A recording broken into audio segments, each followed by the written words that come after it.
Koktuma Kerang Shal Kolokni Shanmung Accreditation Card Hapangni Bwkhaktwi Supung Jakha Krak Shalo Hastini 337 High Koktuma Kerang Accreditation Card yaphar jakha 189 Katal Koktuma Kerang 141 Katamtei 25 plus Chakra Rokno yaphar jakha Hini Shaka Koktum Panda Klaimani Bishingdei Montri Shushanto Choudhury Tei Hakotoni Jesho Thaini Munggerang Shakhamnogo Shakham Naijaglani Sheb Manai Tei 3 lakh Rangmari Shakhamni Sheb yaphar jakha Hinibo Shakha Montri Shushanto Choudhury Oshali Koktuma Panda ICA Secretary ICA Director Bokma jakha দীর্ঘ প্রতীক্ষার অবসান হলো।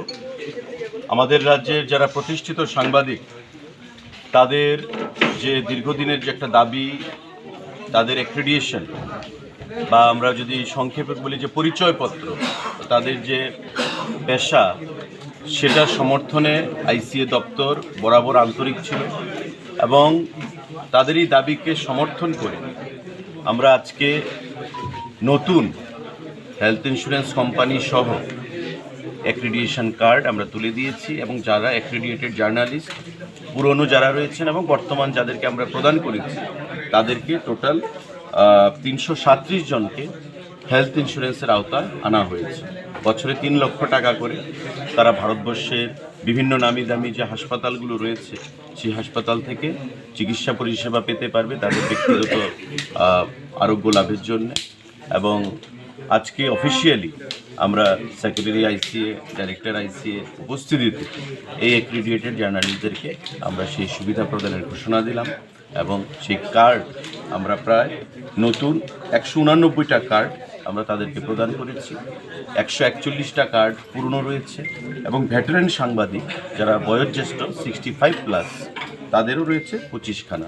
তো total আমরা 337খানা card রয়েছে যাদের এগেনস্টে health insurance যে ফ্যাসিলিটিটা সেটা আমরা লিপিবদ্ধ করতে চলেছি এবং এটা খুব শীঘ্রই তারা সারা দেশে বিভিন্ন হাসপাতালগুলোতে নামি দামি হাসপাতালগুলো থেকে তারা সেই চিকিৎসা পরিষেবা গ্রহণ করতে পারবে। এটা আমি মনে করি যে তথ্য সংস্কৃতি দপ্তরের একটা বিশাল সাফল্য।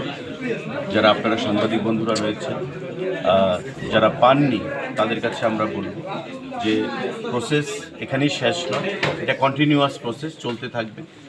এখন পর্যন্ত যারা পেয়েছে তাদের কাগজপত্র যা জমা দিয়েছিল ও দপ্তর থেকে যা রিকুইজিশন ছিল সে আকারে তারা কাগজপত্র জমা দিয়েছে এবং একটা কমিটি রয়েছে, সেই কমিটি রিকমেন্ডেশন অনুযায়ী দপ্তর এই সিদ্ধান্ত আমরা গ্রহণ করেছি। তো যারা বাদ গেছেন তারাও আগামী দিনে পাবেন, এটা আমরা আশ্বস্ত করতে চাইছি। প্রচেষ্টা চলতে থাকবে, আগামী দিনে যেন সবাই সঠিকভাবে এই কার্ডের মর্যাদা বুঝে, এই অ্যাক্রেডিটেশন কার্ডের মর্যাদা বুঝে তার জন্য সঠিকভাবে সদ্ব্যবহার করেন আমি তার আহ্বান জানাবো। আগামী দিনে এই সাংবাদিক বন্ধুদের উজ্জ্বল ভবিষ্যৎ কামনা করছি সরকারের তরফ থেকে, আমার ব্যক্তিগত তরফ থেকে এবং আমার দপ্তরের তরফ থেকে, এবং পেশাগত জীবনে তারা আগামী দিনে আরও সাফল্যের শিখরে পৌঁছবে, আমাদের রাজ্যকে গণতন্ত্রের চতুর্থ স্তম্ভ হিসাবে আরও শক্তিশালী করবে তাদের পেশাগত যোগ্যতার নিরিখে। রাজাখোর আগুলিদি সুরজ দেবরবাড়ি কক্থুম ব্যুরো রিপোর্ট খুম্পুই।